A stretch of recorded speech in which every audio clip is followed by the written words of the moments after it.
Hello and welcome to the show. I am Joe Toppet. Most comic strip creators have at least one assistant to help them work on their strip. Once the cartoonist dies or retires, usually the assistant takes over. Charles Schulz never had an assistant. From 1950 to 2000, Schulz worked on Peanuts by himself. When he announced his retirement, Schulz and his family made it clear that no one will be taking over the strip. Just before the final strip was published, Charles Schulz, beloved creator of Peanuts, died in his sleep. He was 77 years old. It's been 20 years since his passing, and the Peanut strip has never been revived. The closest you can get to one are the comic books published by Kaboom. This isn't a violation of Schulz's wishes, because comic books are not the same thing as comic strips. It's the same thing as when Peanuts is adapted into animation. Plus, there had been comic books made in the late 50s and early 60s that Schulz neither wrote or illustrated. There may have been other people working on the comic books and the animation, but the Peanut strip was exclusive to Schulz. Nobody else during its 50-year run ever touched it. It's hard to imagine anyone else but Schulz working on the strip.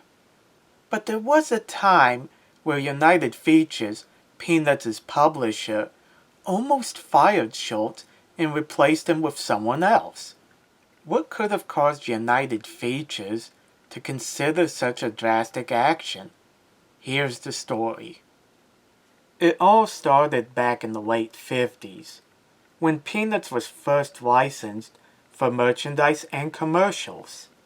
I could do a whole video talking about the early products that were made, but for the sake of this video, all you need to know is that United Features always involved Schulz in deciding what products to accept or reject, even though they didn't need to. As Schulz said in an interview with Michael Barrier, I tried to watch over all the products and make sure that what we did was right. I tried to make all the drawings that would appear, even though my contract didn't necessarily allow for that supervision. I've heard some cartoonists complain because their syndicate doesn't let them get involved. Well, I think they should just demand that they be allowed to get involved. Fortunately, I had good people to work with. They were understanding people, and they always let me see what they were discussing with other people. And I had a chance to meet with all different licensees. They never did anything behind my back. The people at United Features must have thought highly of Schulz to give him that kind of control when they didn't need to. As you might have guessed, things soon changed for the worse. It all started when Larry Lutman, a mentor to Schulz, stepped down as president of United Features, and William C. Payette, sorry if I'm pronouncing that wrong, took over. Unlike Lutman, Payette didn't mind going behind Schulz's back when it came to Peanuts merchandise. According to David McKaylis' book, Schulz and Peanuts, Payette saw cartoonists as little more than spoiled children. If it wasn't for cartoonists, this guy wouldn't even have a job. In 1974, Schulz decided that he had enough. He wanted to have ownership of the strip and final approval of all Peanuts merchandise. Payette objected to this demand. He sent an associate, George Downing, to try to reason with Schulz. Schulz would have none of it, saying, "You know, all my life I've been pushed around by your kind, and I've been told you have to do this, you can't do that, and all that. Well, no more. From now on, I control the licensing myself, and what I say goes. I don't want more money. I just want control, so you guys can't ruin it. I want to own this thing. I'm tired of you selling Charlie Brown razor blades in Germany without telling me. I want to be able to do what I want to do. So, either I get my way, exactly what I want, or I'm going to quit. Schulz wasn't being unreasonable in his demands. By 1974, he was a world-famous cartoonist who created the most successful comic strip of all time. He didn't want more money, just control over his creation.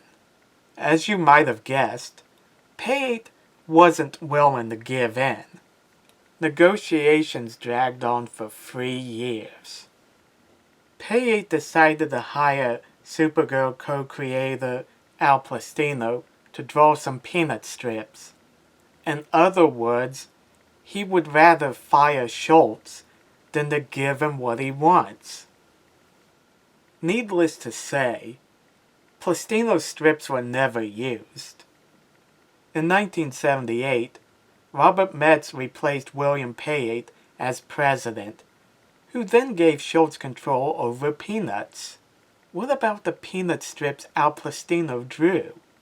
For many years, it remained United Features' dirty little secret. Some had even questioned their existence. Since the internet can find anything, here's proof that the Postino strips exist. An editor of Schulz once described them as ghastly, absolutely third-rate. I kind of disagree. Postino did a decent job at recreating Schulz's drawing style. If Charles Schulz ever wanted an assistant, Postino would have made the perfect choice. Could he have replaced Schulz? No. Having read these samples, Postino failed to capture Schulz's spirit in these strips. This isn't a slam against Al Postino.